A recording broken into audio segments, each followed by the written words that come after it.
quelqu'un qui a les plans de bonheur pour toi, quand tu lui demandes quelque chose, est-ce que tu vas douter? Il a les plans de bonheur pour nous. Amen. Nous devons demander avec foi. Mais qui la demande avec foi sans douter? Car celui qui doute est semblable au flot de la mer, agité par le vent et poussé de côté et d'autre. Qu'un tel homme ne s'imagine pas qu'il recevra quelque chose du Seigneur. C'est un homme irrésolu, inconstant dans toutes ses voies. Vous voyez, quand on manque de foi, on ne peut pas recevoir l'exaucement de ses prières. Et Dieu qualifie un tel homme d'irrésolu, inconstant dans toutes ses voies. Soyons constants. Je vais vous donner un petit secret par expérience. Amen. Quand vous avez une épreuve devant vous, une montagne, quelque chose qui vous dépasse et vous avez besoin de foi pour surmonter dans vos prières, rappelez-vous quelque chose dont le Seigneur vous a fait surmonter et qui semblait être aussi difficile. Commencez à visualiser la chose en esprit, disant, mais si le Seigneur m'a permis de traverser telle chose, ça veut dire que ça, il peut aussi le faire.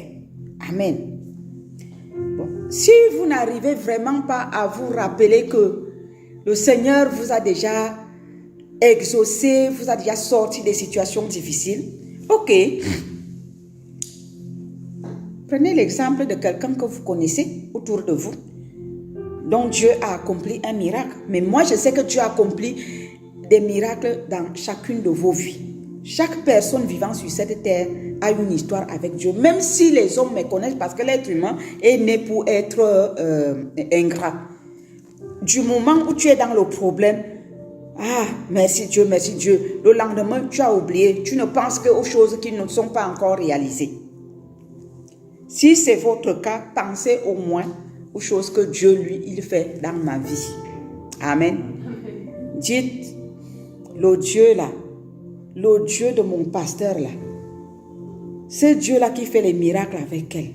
Rien que ce miracle qu'il venait de faire là, il va la loger dans un hôtel de 5 étoiles, sans argent, sans rien. Il peut aussi faire ça pour moi. Amen. Il va le faire. C'est une façon de blaguer. Hein. Je sais que vous avez des témoignages. Alléluia.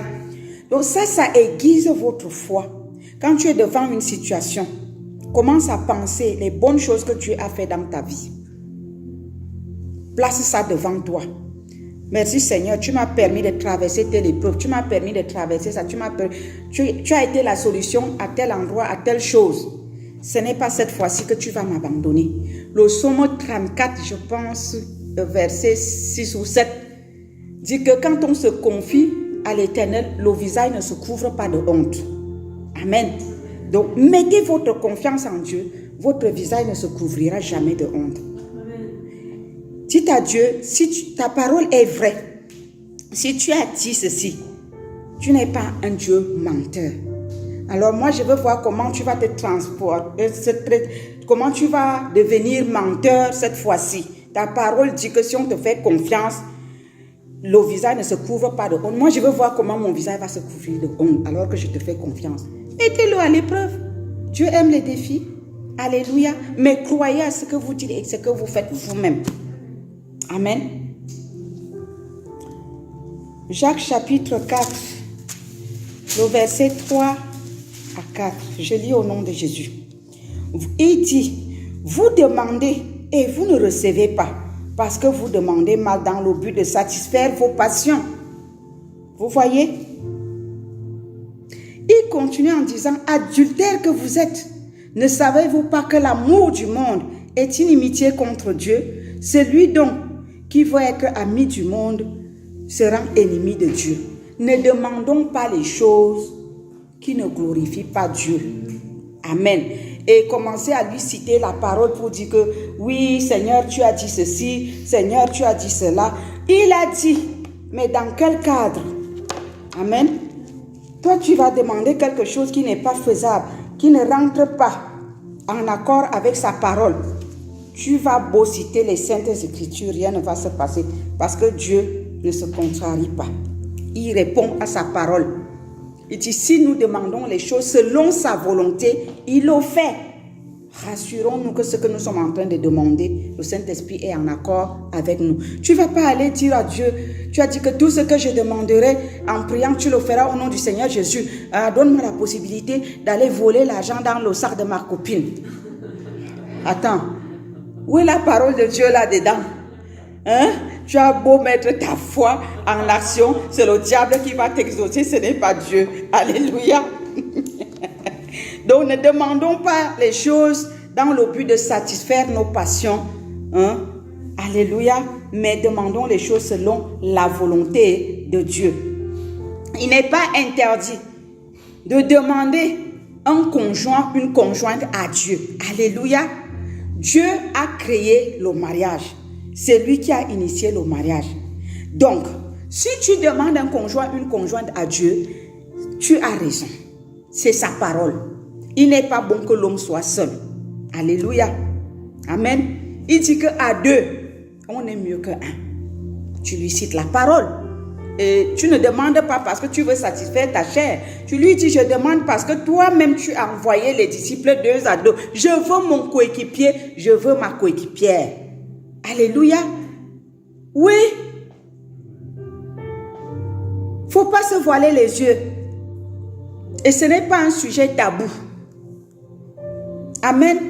Donc, pour ceux qui cherchent les conjoints, les conjointes, rassurez-vous que ce que vous demandez, c'est pour la gloire de Dieu. Ce n'est pas pour satisfaire votre chair et rétrograder. Ou alors, tu vas chercher quelqu'un qui ne veut pas Dieu juste pour dire que voilà, j'ai un conjoint. Non, il faut que cette personne soit ton coéquipier ou ta coéquipière pour l'œuvre de Dieu. Une personne qui va t'encourager à prier, à marcher dans la voie de Dieu, à ne pas trébucher. Quelqu'un qui sera vraiment ton soutien. Comme le dit, je crois, c'est dans Ecclésias ou c'est Ecclésias 4 ou combien là? Ecclésias 4, 9, quelque chose comme ça. Amen. Toute demande est utile et importante à condition qu'elle glorifie Dieu.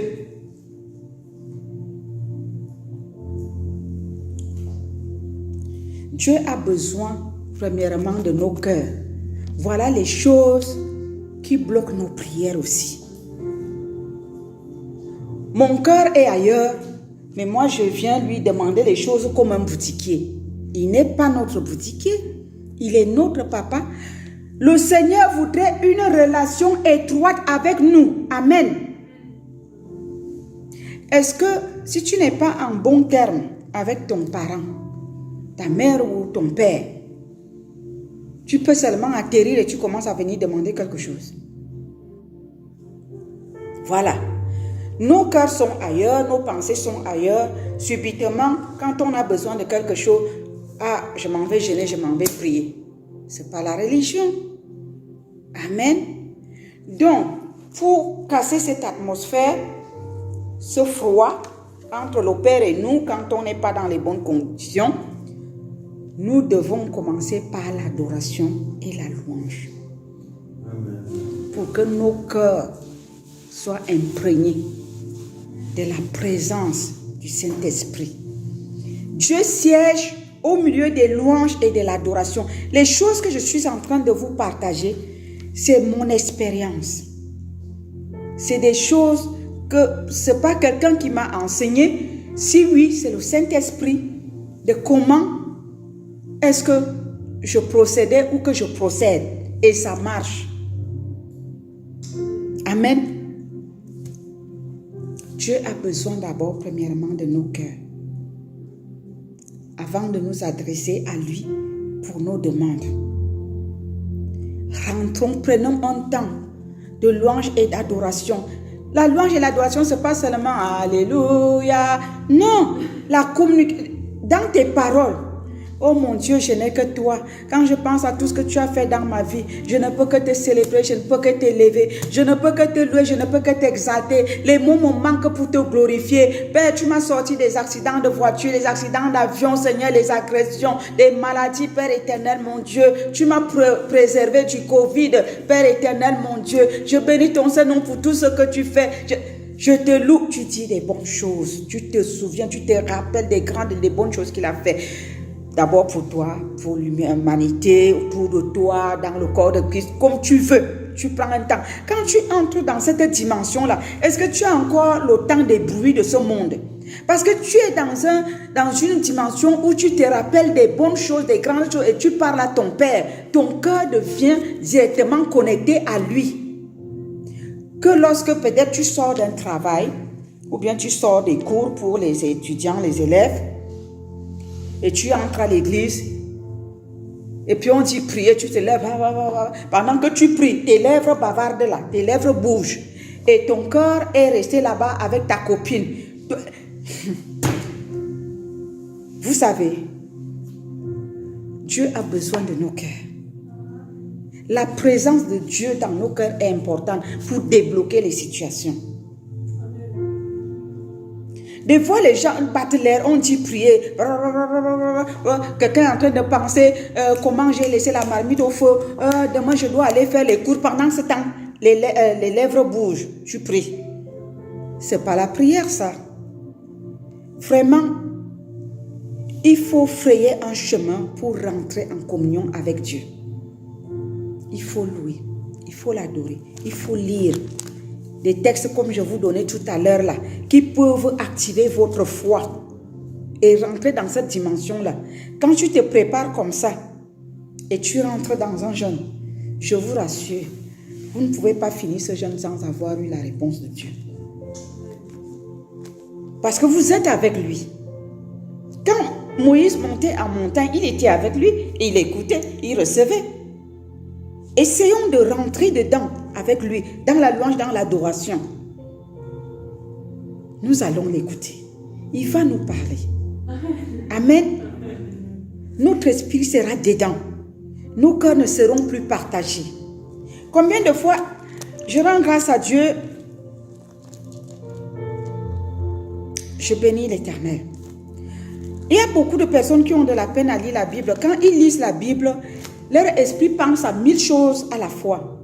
Je remercie le Seigneur qui m'a délivré de ça parce que je ne connais pas ça. J'ai connu ça au début de ma conversion et du coup, il m'a fait grâce. Quand je commence à lire ma Bible, je lis ma Bible, je lis et je suis plongée là.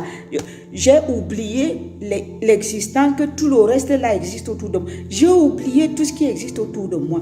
Je suis avec lui. Et c'est là où je reçois les révélations. Un petit exercice. Nous sommes toujours sur les secrets de la prière et du jeûne. Un petit exercice. Si tu es dispersé comme ça, que quand tu commences à lire, tu te mets à penser aux choses que tu as fait hier ou que tu as fait demain ou je ne sais pas à quoi. Commence à lire n'importe quel passage de la Bible. Prends au moins 2 à 3 chapitres par jour. Ça va t'amener à te concentrer. Le Saint-Esprit va t'aider. Amen. Ne lisez plus les petits livres, les petits bouts. Non, non, non. Prends ça comme un exercice. Même si les pensées viennent pendant que tu es en train de lire, continue. Tu fais ça au bout de 3 jours. Le 4e jour, tu vas me dire. Ça va marcher. J'ai conseillé plusieurs personnes qui avaient ce problème-là et ça a marché. Donc, si vous êtes dedans, faites ce que je vous dis là. Ça va marcher. C'est très important. Amen. Dieu a besoin de nos cœurs pour nous restaurer. Si Dieu n'a pas nos cœurs avec lui, il ne peut pas nous restaurer. Vous comprenez? Parce que c'est là où se passe la connexion. C'est là le déclic, là. S'il n'y a pas ça, ça ne marche pas. Si c'est comme ça, ça ne marche pas. Tu es ici, lui il est là-bas, il y a un vide au milieu. Donc quand ça vient, ça tombe dans le creux. Alléluia. Il faut qu'il y ait la connexion. Quand ça vient, ça coule là. Amen. Ézéchiel 36, 25.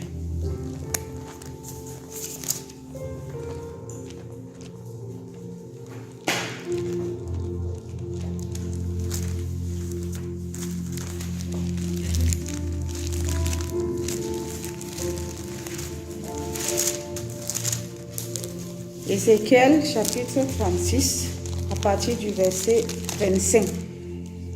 Je vais lire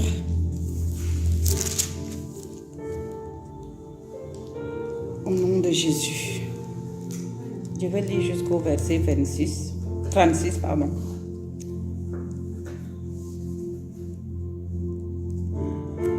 La Bible dit, Dieu nous dit, je répandrai sur vous une eau pure et vous serez purifiés. Quand tu lis ça, tu personnalises, tu dis, Seigneur, répands sur moi ton eau pure et purifie-moi. Je vous purifierai et toutes vos souillures et toutes vos idoles. Donc, il nous purifie de toutes nos souillures, de nos idoles. Amen. Je vous donnerai un cœur nouveau. Le cœur nouveau, là, ça s'obtient où? Dans sa présence. Ce n'est pas dans tes pensées là-bas qui viendra te donner ça, non.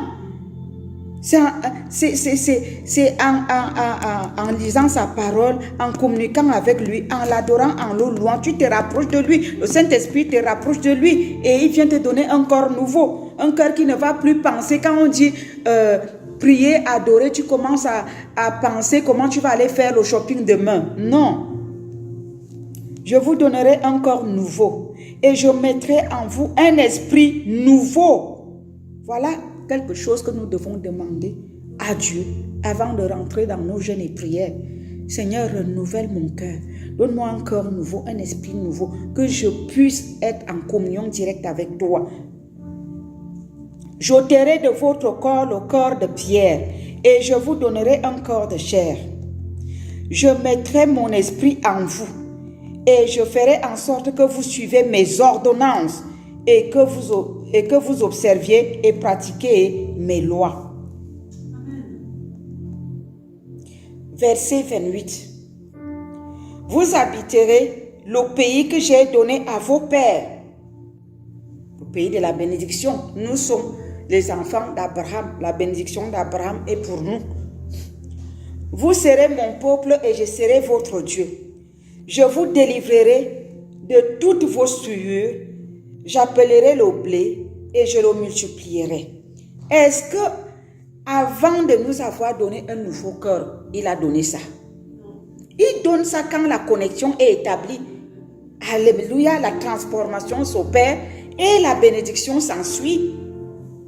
Je ne vous enverrai plus la famine parce que nous avions faim. C'est pour cela que rien n'allait. Nous étions au désert, là où il n'y avait pas les pâtures. On est parti, je ne sais pas où, il manquait d'eau.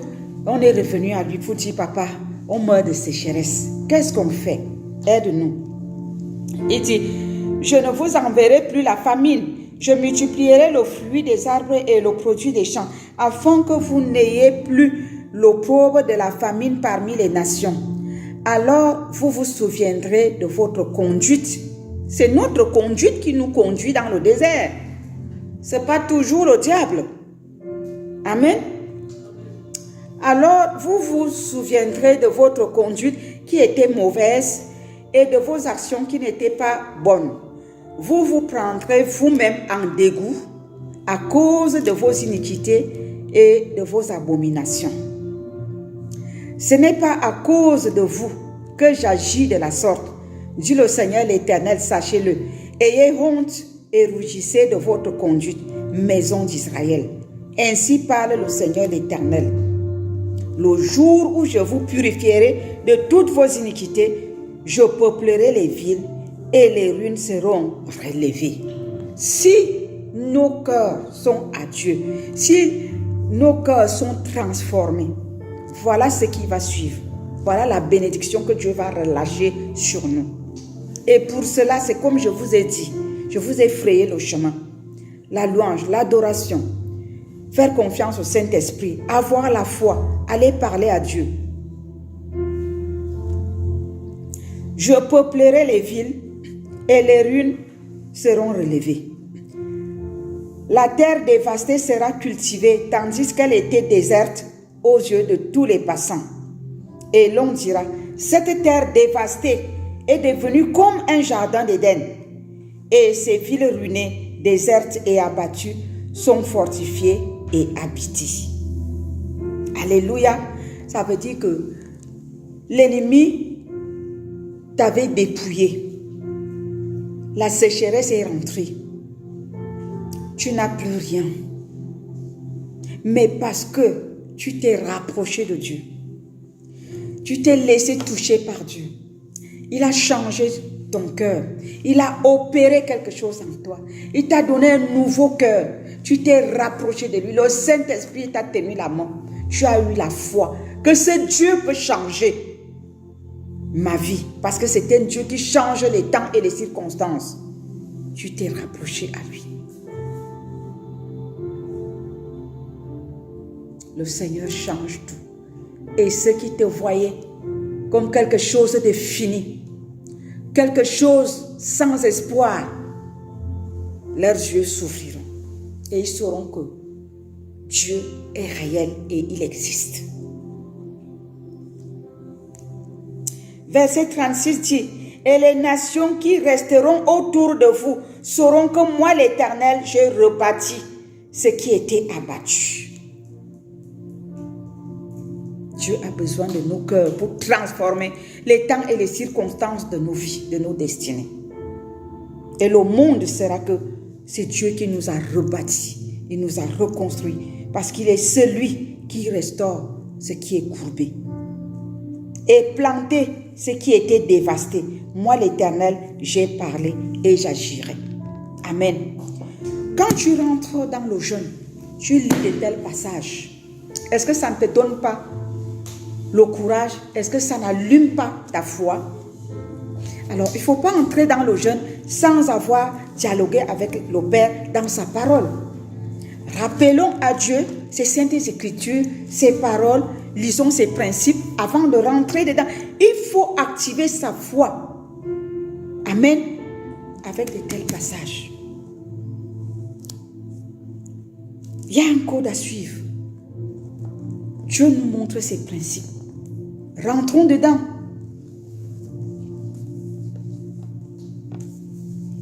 Je retourne dans Jérémie 29, 14.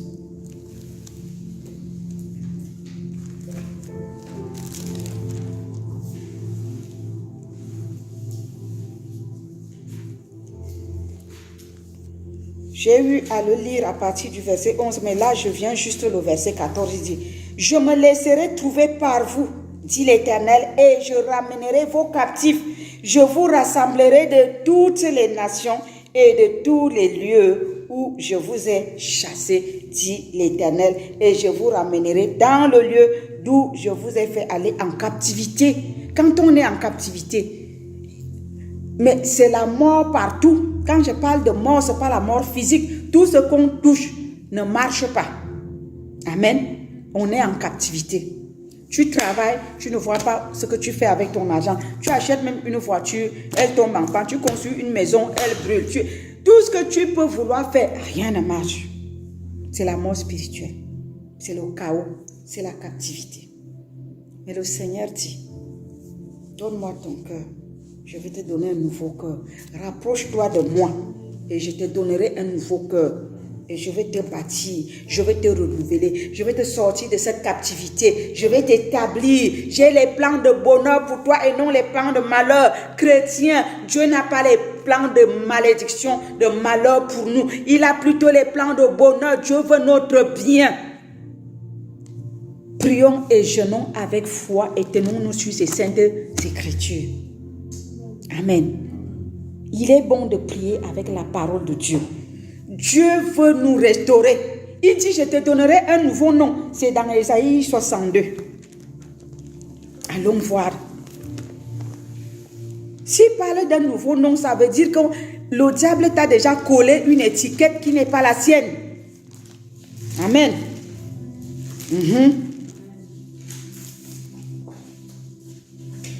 Non. Il faut refuser les étiquettes de l'ennemi. Dieu dit qu'il va t'enlever cette étiquette-là. Si tu as la foi. Si tu lui fais confiance. Si tu pries selon ses principes. Ésaïe 62, verset 12. Je lis au nom de Jésus.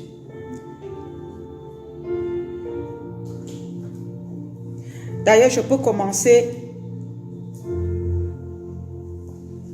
Je lis, mais je veux commencer au verset 10.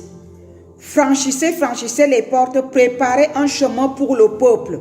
Frayez, frayez la route, ôtez des pierres et levez une bannière vers les peuples. Voici ce que l'Éternel proclame aux extrémités de la terre. Dites à la fille de Sion, voici ton sauveur arrive. La fille de Sion, c'est qui? C'est l'épouse, c'est la fiancée de Jésus-Christ. Amen. On parle de... Oh Seigneur. Voici ton sauveur arrive. Voici le salaire est avec lui. Et les rétributions le précèdent. Dieu ne laisse pas impunis ceux qui nous maltraitent.